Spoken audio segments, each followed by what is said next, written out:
Mana balu keldi. Ol o'rta. 5 ta sir tushirib bo'lganingizdan keyin menga telefon qiling, o'rtoqlarim bilan edim. Chalg'iga yutkazadi, lekin aytib qo'yay. Bo'pti. Xo'p. Voy. Ya, qolmabdi-yu. Oling, boshini oling, bosh qo'yib yurasiz. Chalg'ish kerak emas edi, og'ayni. Men boshini yemayman-da.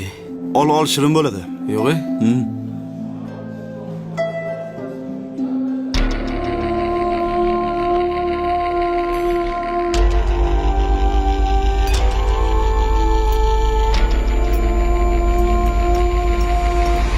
Hey. Nima bo'ldi? Badriddin. Tinchlikmi? Sizlar bemalol yeb turinglar.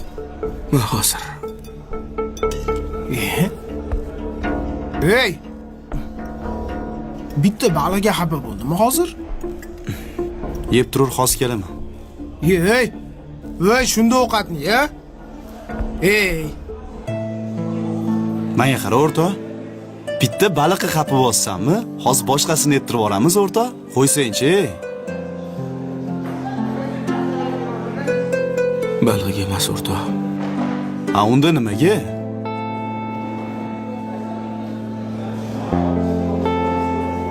Bolaligimda otam uyga baliq olib kelardilar.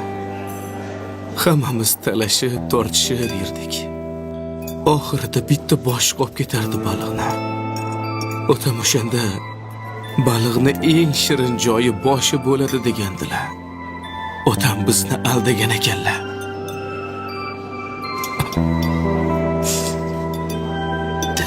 Baliqni boshida go'sht bo'lmas ekan, o'rtoq.